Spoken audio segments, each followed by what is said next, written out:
19 এপ্ৰিল 2026 ৰাতি প্ৰায় 9:30 বাজিছে। ফোনৰ ওপৰত ফোন আহি আছে, কিন্তু কোনো উত্তৰ নাই। পায়েলৰ বহুত দেৰি হ'ল। তাই এতিয়ালৈ ঘৰ পোৱা নাই আৰু ফোনো ধৰা নাই। এই ডাঙৰ বৰষুণ জাকত তাই ক'ত আবদ্ধ হ'ল বাৰু? পায়েলৰ ভুল কি আছিল? পায়েলৰ ভুল এয়াই আছিল যে তাইৰ নিজৰ পৰিয়ালক ছাপৰ্ট কৰিবলৈ তাই ঘৰৰ পৰা কেইবা কিলোমিটাৰ দূৰ এটা জুৱেলাৰী শ্বপত মাত্ৰ অলপ কেইটা টকাৰ বিনিময়ত তেওঁ চাকৰি কৰিছিল। পায়েলৰ ভুল এয়াই যে তাই বেলেগ নিবনুৱাৰ দৰে ঘৰত বহি মাক দেউতাক আৰু হাজবেণ্ডৰ পইচা উৰুৱা নাছিল। তাই নিজেই নিজৰ ভৰিৰ ওপৰত থিয় হৈ নিজৰ ঘৰখন চলাবলৈ ওলাই আহিছিল।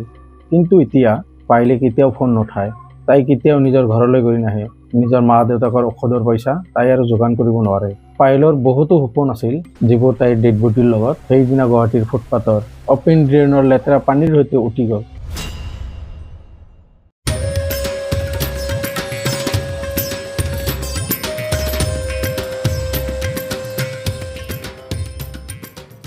পায়েলৰ মৃত্যু কোনো এক্সিডেণ্ট নহয়, এয়া আছিল এক চিষ্টেমেটিক মাৰ্ডাৰ। আৰু পায়েল অকলশৰীয়াও নহয়। 2017 চনৰ পৰা 2026 চনলৈ গুৱাহাটীত এই অপেন ড্ৰেইন আৰু কৃত্ৰিম বানপানীয়ে বহুতৰে মাৰ্ডাৰ কৰিলে। দুলাল মালাকৰ চিৰাখানাৰ ওচৰত পানীত পৰি থকা ইলেক্ট্ৰিক তাৰৰ স্পৰ্শ লাগি তেওঁৰ মৃত্যু হয়। মেহেদী বৰুৱা পাণ্ডুত নিজৰ ঘৰখনতে বানপানী সোমোৱাত ইলেক্ট্ৰিক শ্বক লাগি তেওঁৰ মৃত্যু হয়। অবিনাশ চৰকাৰ জ্যোতিনগৰৰ পিতৃ স্কুটিৰ পৰা পিছলি খোলা ড্ৰেইনত পৰি 4 কিলোমিটাৰ দূৰলৈ ৰাজঘৰত যাই উঠে। নৰেন চৌধুৰী 2023 চনত আৰু সুকুমাৰ কুমাৰ সাহু 2025 চনত এজন 43 বছৰীয়া আনজন মাত্ৰ 3 বছৰীয়া শিশুৱে খোলা ড্ৰেইনত পৰি প্ৰাণ হেৰুৱাইছিল। প্ৰতিটো মৃত্যুৰ কাৰণ এটাই, খোলা ড্ৰেইন, অসাৱধান পৌৰসভা আৰু অৰ্ধ নিৰ্মিত প্ৰজেক্ট।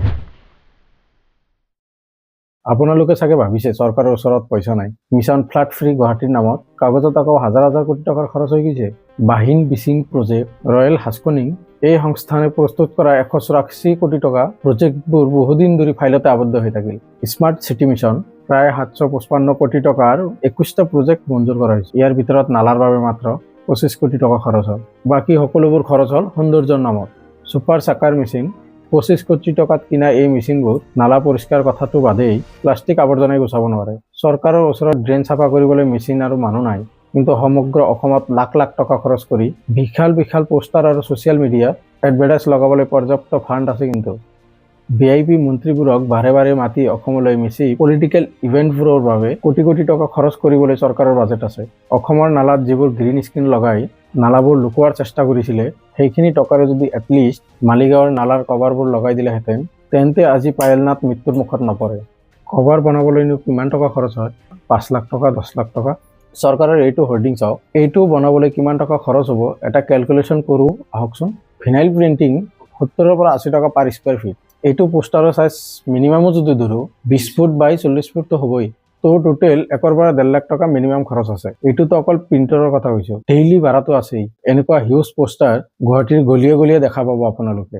মাত্ৰ এটা বেনাৰৰ পইচা দি মিনিমাম 20 পৰা 30টা ড্ৰেইনৰ কভাৰ বনাব পৰা যাব। ভাবিলেই বেয়া লাগে পায়েলনাথ আৰু আমিবোৰৰ দৰে সাধাৰণ মানুহৰ জীৱনৰ মূল্য এটা চৰকাৰৰ পোষ্টাৰতকৈ কম।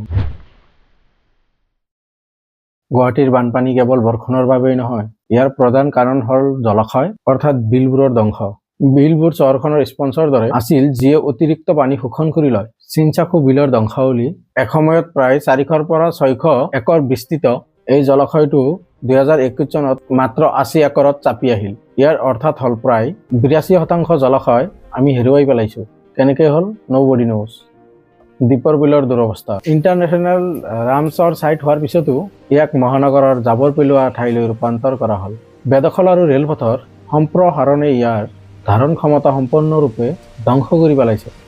জলাশয়ৰ বেদখল উচ্ছেদ কৰিবলৈ দৰিদ্ৰ পৰিয়ালৰ ঘৰবোৰ ভাঙি পেলোৱা হ'ল। 900ৰো অধিক পৰিয়ালৰ কোনো পুনৰ সংস্থাপন নোহোৱাকৈ উচ্ছেদ কৰা হ'ল। কিন্তু এই একেখন বিলত মাটিত থকা বিশাল অট্টালিকা আৰু ব্যৱসায় প্ৰতিষ্ঠানবোৰ বহুদিনলৈ সুৰক্ষিত হৈ থাকি গ'ল। চিলচুকা বিলত টাটা গ্ৰুপৰ জিঞ্জাৰ হোটেল, টেনিছ এছ'চিয়েশ্যন, আনকি চৰকাৰী প্ৰতিষ্ঠান OKD ইনষ্টিটিউটৰ দৰে প্ৰতিষ্ঠান জলাশয়ৰ মাটিত নিৰ্মাণ কৰিবলৈ অনুমতি দিয়া হৈছিল। এইবোৰ প্ৰতিষ্ঠান উচ্ছেদ কৰিবলৈ প্ৰশাসনৰ বহু বছৰ সময় লাগিল, যিটোৱে চৰকাৰ আৰু পুঁজিপতিৰ মাজৰ মধুৰ সম্পৰ্কক সূচায়। তথ্য অনুসৰি জলাশয়ৰ এই মাটিকালিৰ এটা ডাঙৰ অংশ অসমৰ বাহিৰৰ প্ৰভাৱশালী ব্যৱসায়ী হাতত আছে। চৰকাৰে তেওঁলোকক মাটিৰ পাট্টা সেৱা আগবঢ়াইছিল, কিন্তু একে ঠাইতে থকা থলুৱা দুখীয়াসকলক অবৈধ বেদখলকাৰী বুলি চিহ্নিত কৰি উচ্ছেদ কৰিলে। টেকনিক্যাল কথা এটা বুজি লওঁ। গুৱাহাটীৰ বেছিভাগ ড্ৰেইনৰ মাত্ৰ 300 মিলিমিটাৰ প্ৰতি ঘণ্টা বৰষুণৰ বাবেহে ডিজাইন কৰা হৈছে। যেতিয়া ব্ৰহ্মপুত্ৰৰ জলপৃষ্ঠ বাঢ়ে, চহৰৰ পানী বাহিৰলৈ ওলাবলৈ ভৰলু চুইচ গেট বন্ধ কৰি দিয়া হয়। এই সময়ত গুৱাহাটী সম্পূৰ্ণ পাম্পৰ ওপৰত নিৰ্ভৰশীল, যিবোৰৰ ক্ষমতা এই অত্যাধিক বৰষুণৰ তুলনাত সীমিত। চেনজেন চহৰৰ ভৌগোলিক অৱস্থা গুৱাহাটীৰ সৈতে বহুখিনি একে। পাহাৰীয়া ভূখণ্ড আৰু গৰমৰ দিনত অত্যাধিক বৰষুণ। চিমেণ্টৰ ঢালাইৰ পৰিৱৰ্তে তেওঁলোকে এনেকুৱা এটা ফুটপাথ আৰু ৰাস্তা বনাইছে যাৰ মাজেৰে পানী মাটিৰ তললৈ সোমাই যায়। চহৰৰ মাজত সৰু সৰু কৃত্ৰিম পুখুৰী আৰু পাৰ্ক বনাইছে যিবোৰে বৰষুণৰ সময়ত পানী জমা কৰে আৰু পিছত সেই পানীবোৰ ব্যৱহাৰ কৰিব পাৰি। 2011 চনত মাত্ৰ 3 ঘণ্টাত 150 mm বৰষুণ কোপেনহেগেন চহৰে এই পৰিকল্পনাটো হাতত লৈছিল। চহৰখনৰ মাটিৰ বহু তলত বিশাল টানেল বনোৱা হৈছিল, যিবোৰ বৰষুণৰ অতিৰিক্ত পানী ধৰি ৰাখে আৰু পাম্পৰ জৰিয়তে সাগৰলৈ পঠিয়াই দিয়ে। তেওঁলোকে এনেকুৱা পাৰ্ক আৰু খেলপথাৰ বনাইছে যিবোৰ সাধাৰণ দিনত মানুহে ব্যৱহাৰ কৰে, কিন্তু বৰষুণৰ সময়ত সেইবোৰ এটা বিশাল পানীৰ টেংকাৰ বা ৰিজাৰ্ভাৰৰ দৰে এক্ট কৰে। আমাৰ ইয়াত কিয় নহয়? গুৱাহাটীত পানী জমা হোৱা অঞ্চলবোৰ যেনে অনিল নগৰ, নবীন নগৰ কুইক ৰিলিজ ষ্ট'ৰেজ টেংকি বনাব লাগে। বৰষুণৰ সময়ত এই টেংকিবোৰত পানী জমা হ'ব আৰু বৰষুণ কমিলে সেই পানী ব্ৰহ্মপুত্ৰলৈ পাম্প কৰি দিয়া হ'ব। গুৱাহাটীৰ প্ৰতিটো চৰকাৰী কাৰ্যালয় আৰু নতুনকৈ সজা এপাৰ্টমেণ্টবোৰ ৰেইন ৱাটাৰ হাৰ্ভেষ্টিং বাধ্যতামূলক কৰিব লাগে। লগতে ফ্লাইঅভাৰৰ তলত খালী ঠাইবোৰ চিমেণ্টৰ ঢালাইৰ পৰিৱৰ্তে গছ ৰুই পানী শোষণ কৰিব পৰা ৰেইন গাৰ্ডেন বনাব লাগে।